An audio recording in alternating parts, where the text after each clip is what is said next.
So we have a very interesting topic today and an esteemed panel here.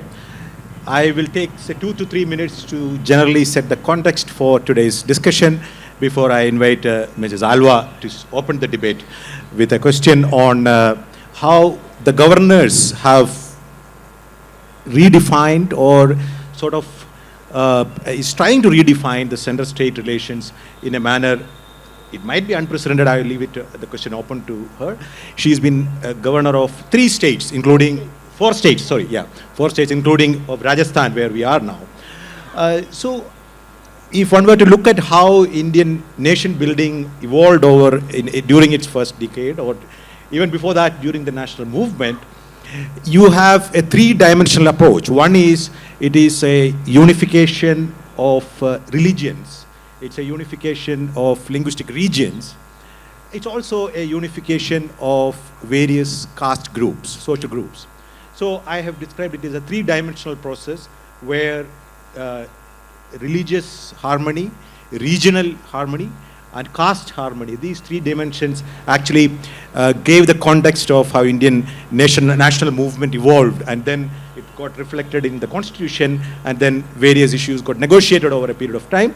It is still an ongoing conversation. Some people describe that India continues to be a nation in the making through all this conversation. One of the key components of that is the center-state relations. We are only addressing that aspect of the 3 dimensions. 1 dimension is what we are concerned with today. When we talk about central-state relations, it actually operates at 2 levels. One is a vertical relationship between the center and the states. How much power is invested in each of those at level, and further down, that is a different question. And the other is the relationship across the regions. That's a horizontal relationship. There are various regions which are which has always been uneven in terms of their development, their status, their populations, their geographical and natural resources, so on and so forth. Therefore, the center has a secondary role. Apart from managing its own relationship with the states, the center is also kind of mediating and negotiating the relationship between across different regions of the country. Right now, as we are in 2024, we are at a juncture where there are 2 divergences are actually causing a significant amount of tension in both these aspects. One, that is because of the diverging population and economic trends that we see here. So what we see in India today is that our economic growth centers are largely in the peninsular India and the West, whereas the political power and the population growth is higher in the North and the East. So not only that there is an objective divergence in terms of population, demographic trends and economic trends, it is going to be aggravated. The new questions are going to be raised because we will have a delimitation of Lok Sabha constituencies that will happen after 2026. So we are staring at a situation, we are looking at a situation where we will see more political power will shift from regions and places where economic growth is happening, where people, the states or the regions where some of the development goals have already been met and surpassed. So from those regions, you will see political power shifting to the north and the east. Not only that, as you have a shift in political power that happens on those lines, you will also have more of economic resource redistribution. The taxation is all meant to actually redistribute wealth from wealthier regions to less wealthy, less prosperous region. But that divergence will actually is going on in increasing manner. I will just cite you one example, one number before I request you to start this conversation, which is about the Finance Commission allocations in the last. Yeah, I will let me. So these are the questions that when we look at these things, we will see the tax share of the southern states consistently declining, the devolution of tax resources declining over the last 3 Finance Commission causing a little bit of heartburn.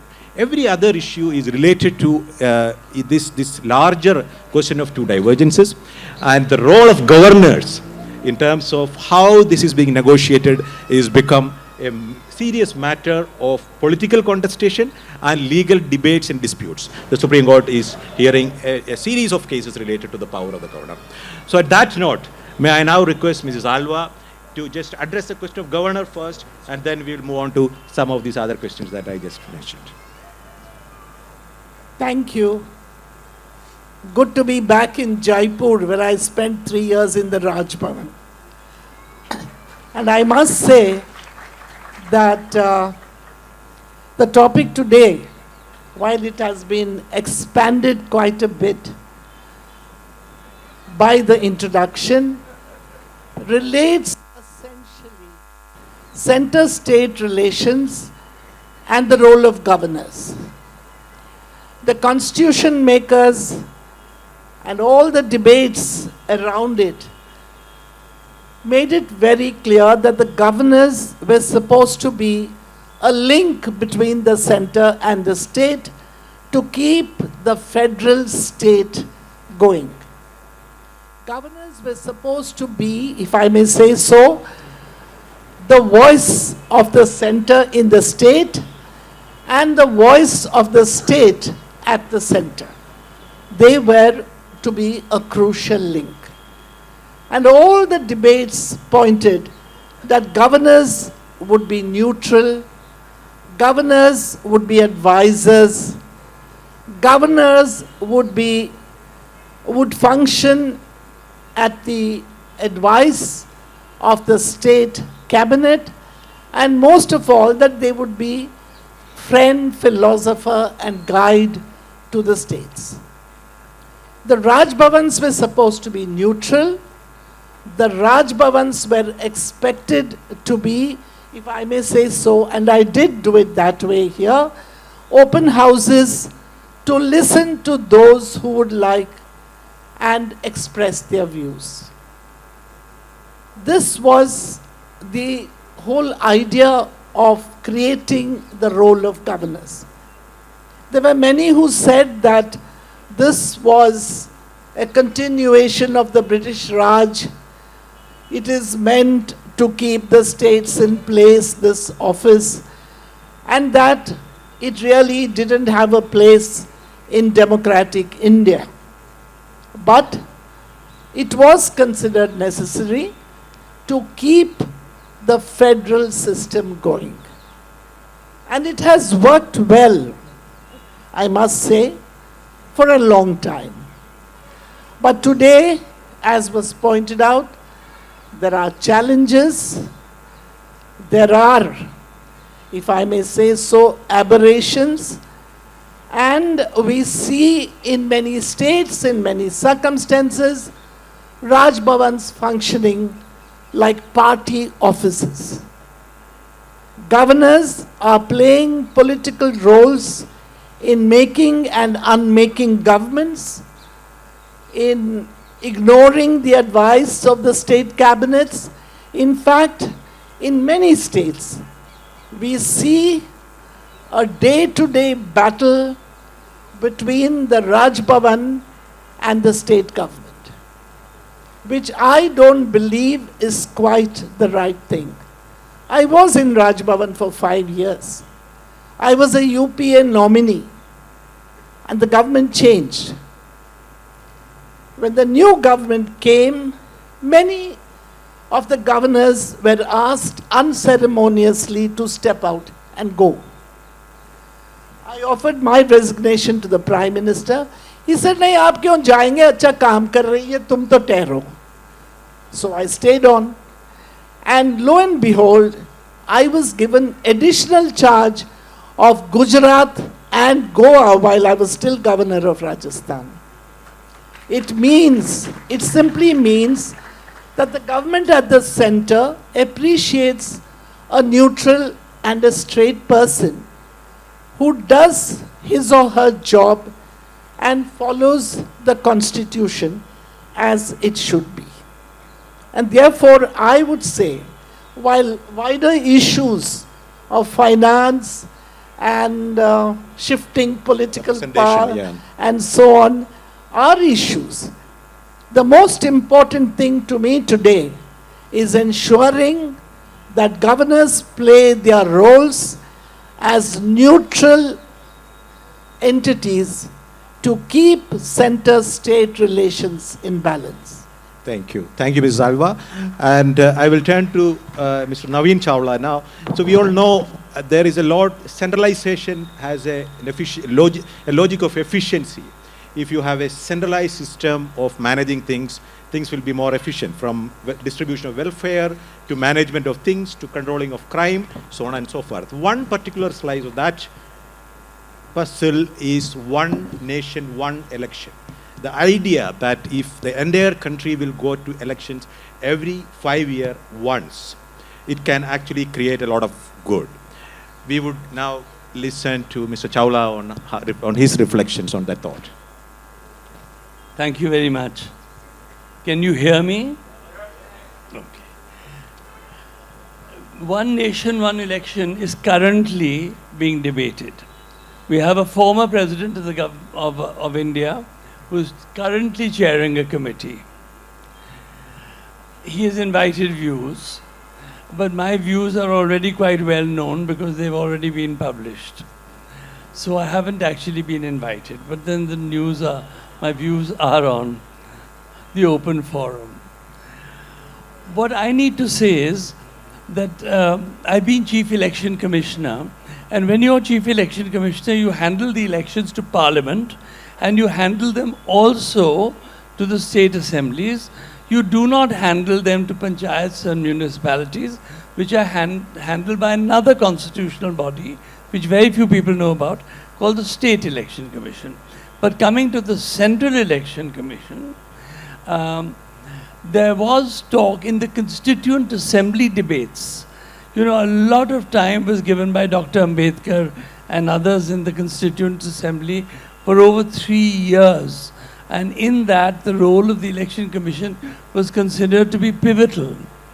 And Dr. Ambedkar finally said that no, the Central Election Commission must handle not only elections to Parliament, but also elections to the State Assembly. There was another view that the provinces and all the state assemblies may be given to the State Election Commission. But Dr. Ambedkar's views, very unambiguously expressed, were that no, there could be local biases, there could be local prejudices, and that wouldn't happen if it was all handled by a Chief Election Commissioner. And at that time, there was only one, and gradually, two more were added. Now, in this one nation, one election, I have to say that from the point of view of the Election Commission, we all understand the word bandobast, don't we? Ambassadors, we understand bandobast, no? Well, Barry, that's for you. The thing is that the Election Commission can manage the bandobast. It means more machines, more VVPATs, more officials,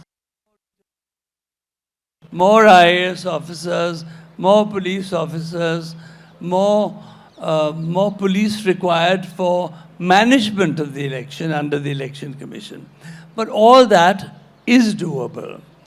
It's not easy, but it's doable.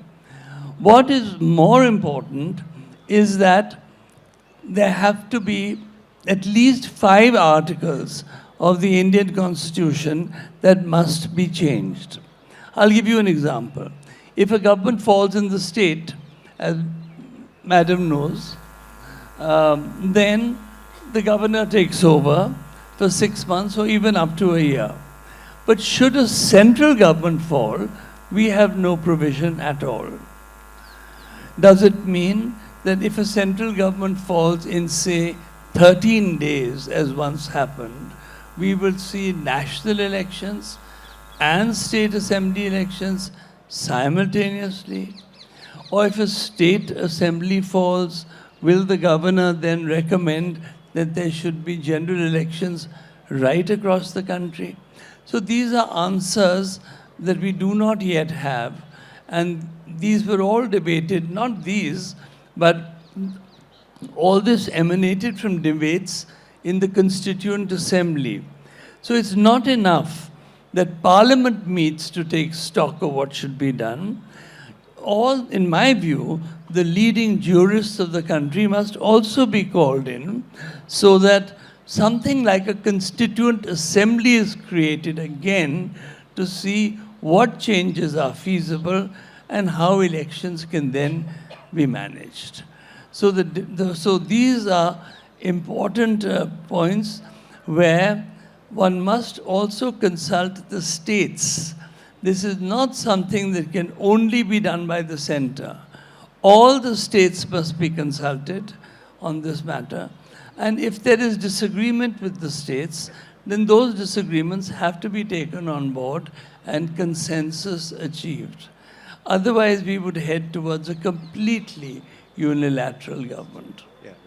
Thank you. Thank you, Mr. Chawla. So, one of the points that you raised is about how in the Constituent Assembly debates itself, Dr. Ambedkar is pointing to the fact that if you leave it all to the states, the elections, the local prejudices might actually act not so helpful manner.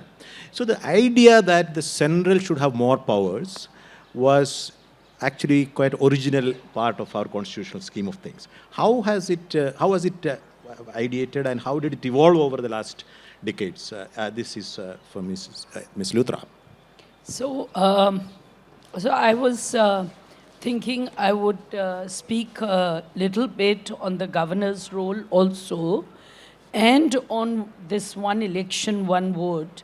But how has it evolved? The fact is that Justice Subbarao, who did a dissenting judgment, I think, in that coal-bearing areas case, state of West Bengal, said, there is a brooding spirit. Please think about what we are doing. The judiciary will have to evolve and think as how, after all, in Keshwanand Bharti, we've reiterated, India is a federal country. So if we are a federal state, what are we doing to ensure that federalism?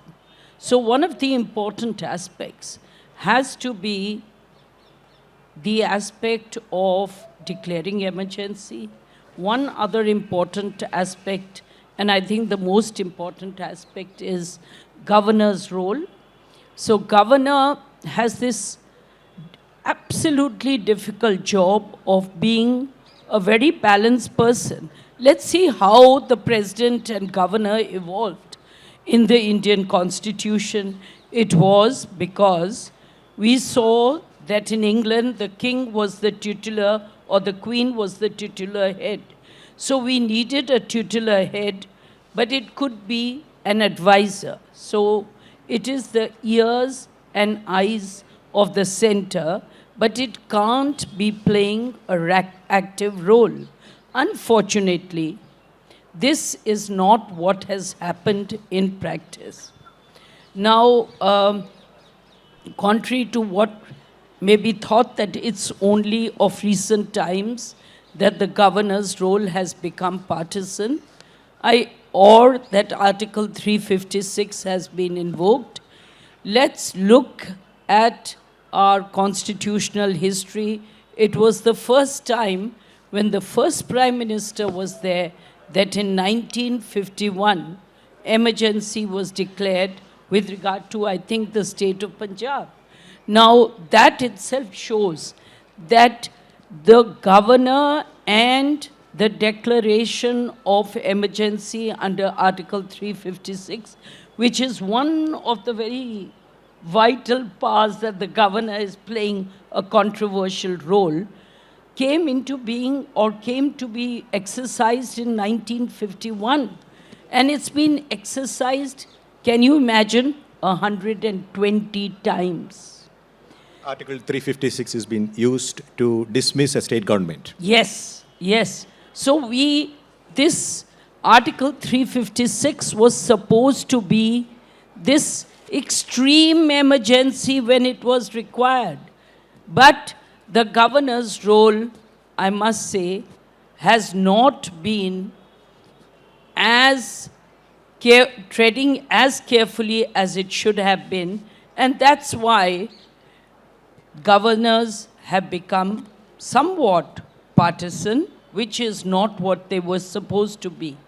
The idea was that while India calls itself, in a sense, a quasi-federal state, but even to be quasi-federal, why? What's the purpose of being federal or quasi-federal? It's not to give power to the states. It's not to give power to the center. It is to distribute power so that individual liberty is protected. I will have a question for you, and that same question, ma'am, if you could also answer. See, the idea that now we are actually getting a little trapped into the governor's role alone. We'll have to leave a lot of other things because of that. Yes, we could. Fair point. So the idea that the governor is a benign entity in the central state scheme of things, that is quite often presented as the original scheme of things. Therefore, there is a deviation there. In fact, when we look at the Constituent Assembly debates, whether the governor should be an elected or an appointed official, Jawaharlal Nehru himself says he has to be an appointee of the central government because you are dealing with the possibility of secessionism, separatism, etc., etc. So the governor is expected to act as a counter to the populism that might actually come out of an elected governor. So these governors who are supposedly acting to keep the integrity of the country, are they well within that original idea of what they're supposed to do, or are they deviating from what they're supposed to do? So I feel that they are deviating. In Shamsher Singh's Supreme Court first time said, look, governor will act on the advice of the Council of Ministers. Now somewhere in Antule's case, when that Prevention of Corruption Act matter came, that was the first time the governor sort of became the moral conscience keeper. Now the governor can't be a moral conscience keeper. And then this translated even further in the Karnataka matter, where it said that, look, even though the Council of Ministers, at that time I believe the Chief Minister said, I'm not giving a sanction under Prevention of Corruption Act, but the governor went on to do it. Now you can't, a governor, once he starts acting contrary to the Council of Ministers, it's a very narrow compass in which the governor should act. Otherwise, he has to act on the advice of Council of Ministers. So I believe that Supreme Court has corrected it in S.R. Bommai to some extent, but still we are not where we should be. I'm very happy that judicial review has been read into Right. this aspect. So, Mrs. Alva, let us see a specific case about the governor going out on a limb to actually prevent a decision of the Council of Ministers and even the state legislature. That is the NEET case, the medical admissions case in Tamil Nadu, which is actually locked in a huge legal battle. Would you think that the governor is within his powers to say that, okay, this is a national scheme. I cannot allow a state or a state government or a state assembly to step out of line with a national policy? Well, it depends on different situations. I believe that governors have no business interfering in state policy. This is happening repeatedly, and I must say it's not a question of Tamil Nadu alone. You take the governor of Kerala sitting on the road protesting against the government.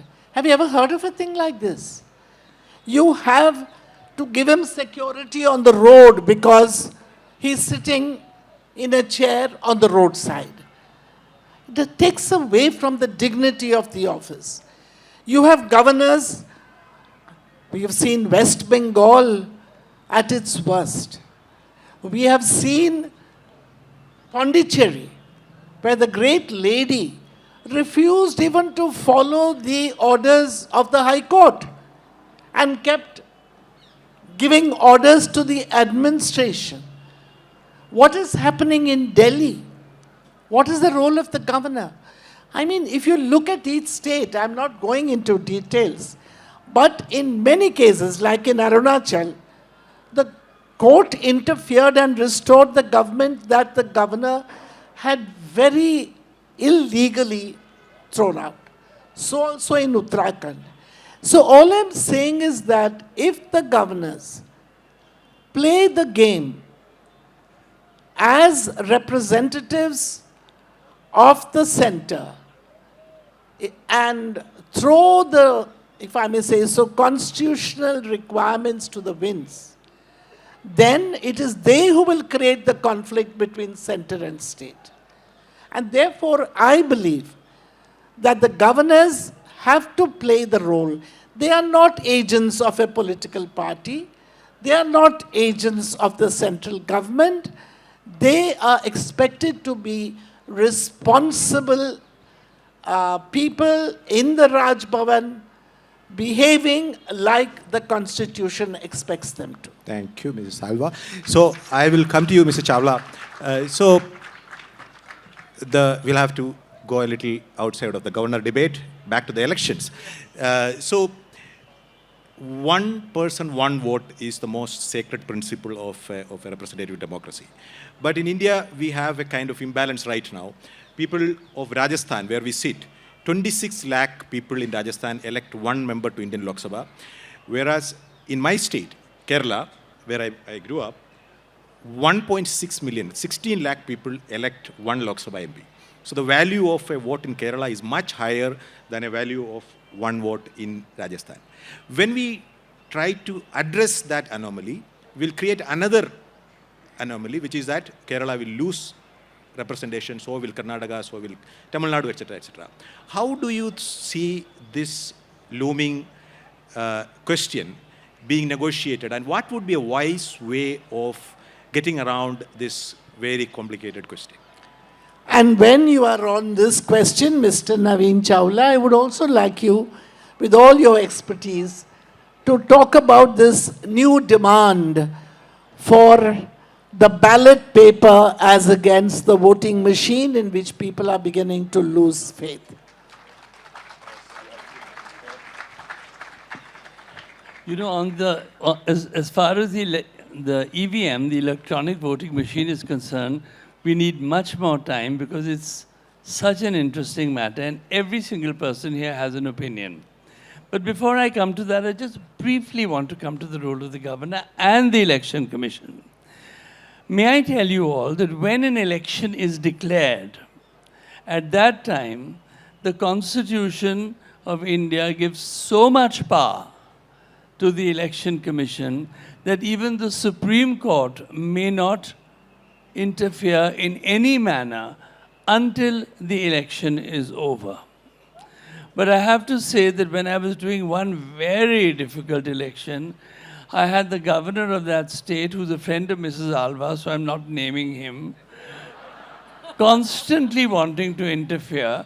And I mean, we're barely on talking terms now, but constantly wanting to interfere. And I had to keep saying, Governor, read the Constitution. And paid no attention to him, but you know, he made it very difficult. I mean, not all governors were like you. No, I'm not telling you the name, the friend of yours. So, in secret, on the EVM, now, my views are cast in stone, and which is that the EVM cannot be tampered with. And we cannot be there. Now, what happens is that when a party wins, or you win, or I win, we take out victory processions and we give parties and it's great. The moment we lose, we blame the machine. Now, we can't keep doing that. You have to take one position, surely. So, my view is that the machine cannot be tampered with.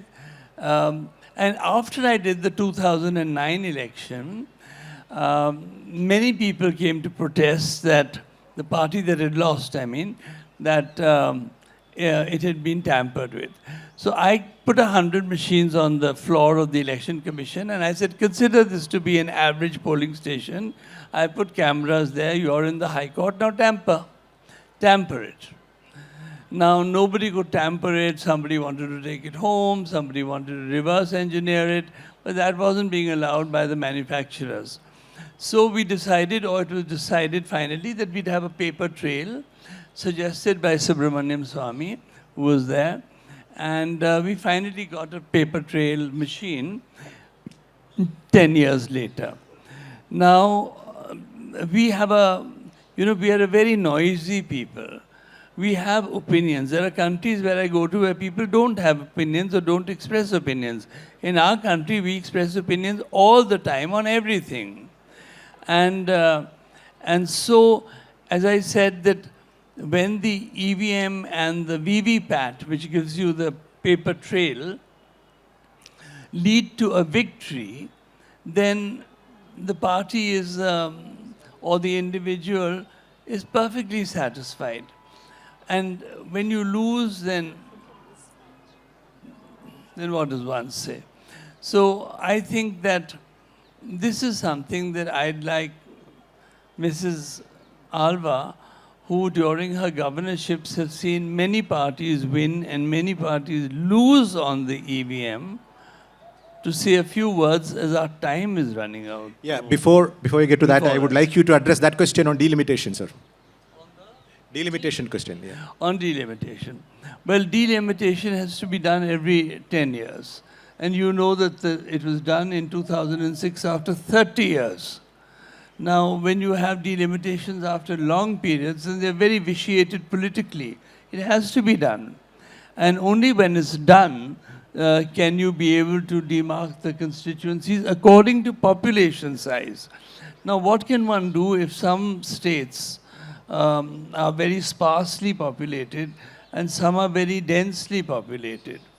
So it's very difficult to do anything except delimitation more frequently. Mrs. Alva. I don't agree at all.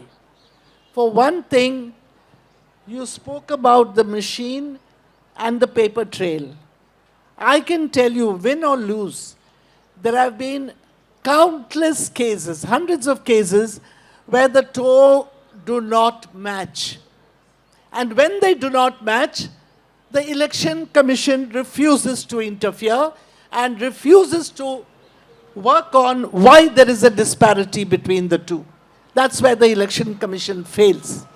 That's because, of course, you have an Election Commission which is a caged bird. But leave that aside.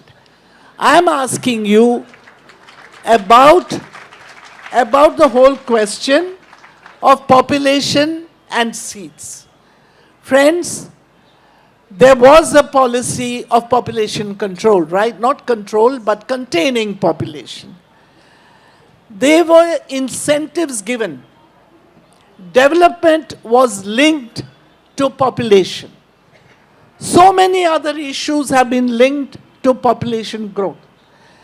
Those states, like us in the south, who have done a fantastic job, a conscientious effort to contain population and to invest in development, are today told that we have to pay the price because those states have large populations and they are still poor. So what we earn by way of taxes should go to them.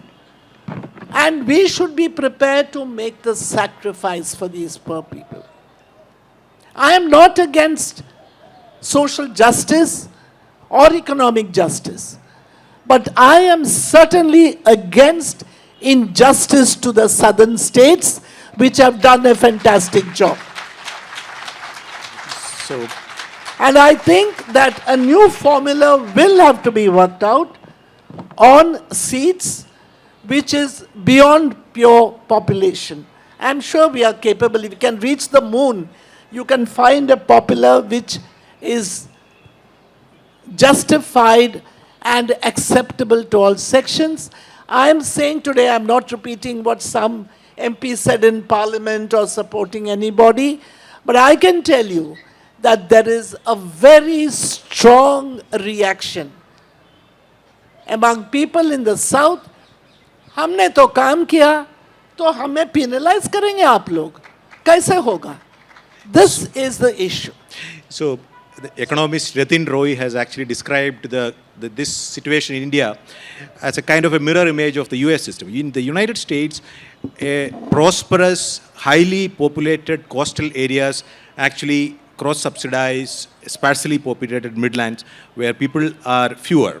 But in India, you have an exacerbating divergence because the places where economic growth is happening is also set to lose political representation, though it is double whammy in that sense. So what Mrs. Alva is saying is about the possibility of a different way of looking at organizing representation. Both of your thoughts, starting with you, Ms. Luthra. So, just a short word on what Mrs. Alva said.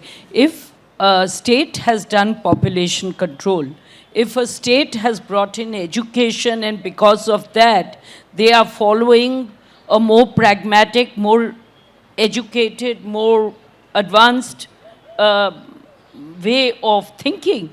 You can't blame that state and take away the seats. Somewhere you have to create a balance. Each state has to have weighty representation. You can't just be brought to naught. So of course, as Mr. Chawla is saying, perhaps the fact that delimitation's taken 30 years, but we can't take away from the fact that if you are actually controlling population, you are increasing education, you are more advanced, then even in fiscal terms, you would be losing just because you are more development friendly. This cannot, there has to be a better system of balance and representation. Quickly, your thoughts, Ms. Chawla, before we open the floor for some questions from the audience. Yeah, I'll be very quick. The thing is that many of these weighty matters were discussed in the Constituent Assembly. There have been occasions when I have said that something like a Constituent Assembly must be reconvened if we are going to look at changes, particularly in the Constitution, and matters that were put into place in 1950. So I'm open to the idea, but we must be able to do it by constitutional means. Right, the floor is now open for questions. We have the mic runners here. This madam in the second row here. My question to Mr. Chawla, you said that the EC has so much power that even, it's like almost unprecedented power. Then how do you explain truckloads of EVM being caught, EVMs being transported? And Ms. Alva, your comment on, do you think the governors and the president should be from non-political? I mean, one time you are in a political party and suddenly how do you switch gears and, forsake that allegiance to a political party that you belong to? Thank you. Yeah. So the power that I describe is the power from the time an election is declared to the time that the election is completed by the Election Commission. That is 3 weeks, 6 weeks, whatever that period of time is. That power then moves from the executive to the Election Commission. I also have to tell you that on one occasion, because somebody wanted to do reverse engineering on an EVM, stole an EVM when I was randomizing them. You see, what I did to randomize was that if there were machines in, say, in the state of Himachal Pradesh, I would move many of them so that they couldn't be fiddled with.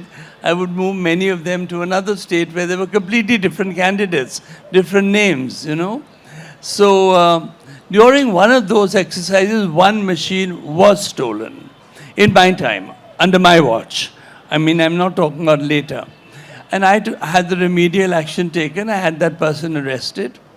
The case continued in court. But it was a deterrent to anybody else who went into this kind of adventurism, because the machine the IPR belongs to Bharat Electronics, ECIL, who manufacture the machines. And this was the one case under my watch where a machine was actually stolen. You have a response to that quickly? What did she asked me about? Yes, about selection of governors. It's a fact that governorships are considered a reward for loyalty to the party. And, well, it happens all the time. But there was a suggestion which had been made by the BJP together with the left front government those days of Bengal, that the system should change, and they had suggested that the state legislature should send a panel of names acceptable to them, and that panel should be looked at by the interstate council or its executive, and a selection made by them, not by the government or by Rashtrapati Bhavan.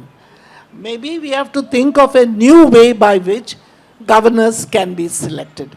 Some were saying, oh, we should have former judges. But you know the record of judges these days. How impartial are they? Therefore, choosing the right person who's well-versed, who is respected, and who has a certain stature, and a backbone to say yes when he must say yes, and no when he must say no, is what we need. Thank you, Ms. Alva. Here, we have another question. Thank you, Mrs. Alva. You have actually read my mind and you've answered the question that I was going to ask. Thank you. Okay, so here, we'll take a question from here, this side. Yeah, my question to the esteemed panel is that reservations have been protected in the Constitution to undo any kind of injustice that may emerge and that has already emerged in the past or present. Can't we stretch the reservations concept into the protecting the rights of the southern states at this juncture? Another thing is that, like Uttarakhand and the Northeast, populations have been protected. People are not allowed to reside there. So population imbalance has been protected by the present constitution. So perhaps we may not need a constituent assembly, and the present structure could itself intervene and correct it, because it will be a profound injustice done to India, and it will unsettle the whole concept of the federation in India. It will lead to fault lines which will be very dangerous to handle. We must rise to the occasion. Thank you. All right, we will conclude with this question. We are completely out of time. I'll start with you, Ms. Luthra, and then both of you, very quick responses.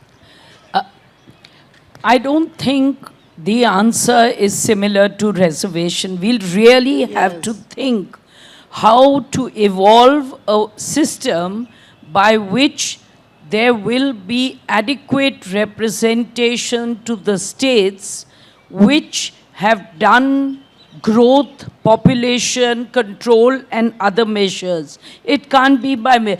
In fact, more and more we have to look at the concept of merits instead of reservations. So this is too big a debate. I'm not talking that we should remove reservations. I'm just saying it has to be, that principle would not be applicable here.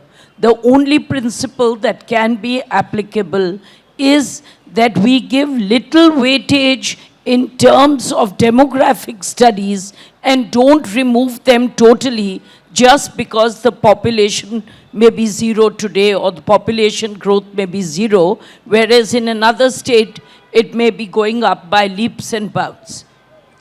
Yes, Ms. Alva.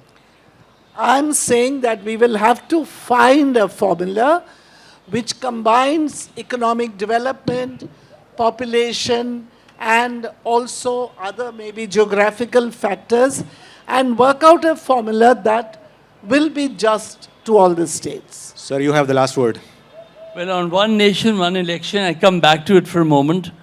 Not easy, possibly doable by the Election Commission, but cannot be done without consultation with the states, cannot be done without major amendments to the Constitution, and constitutional amendments cannot be made, again, without consultation with the states. I mean, that's the whole basis of federalism. And so you can't, in one fell swoop, take away federalism by saying we're going to have one election for the whole country. We don't have the provisions in place yet. Mr. Chawla, I would ask, when you say one election, one state, I mean one country, nation, one nation, one election. Yeah, election. would that also include the Jilla Parishads and the local bodies which would be elected also? No, because that comes under the State Election Commission, so that's a different No, but the question has constitutional also body. come about Jilla Parishads. Yep. What happens to Jilla Parishads? Yes, as we've seen, this is a very complex, It makes it complicated issue even which more has complicated. numerous other questions to discuss, but we are completely out of time. Thank you, Ms. Alva, Ms. Luthra, Mr. Chawla. Thank you, audience, for being a wonderful one. Thank you so much.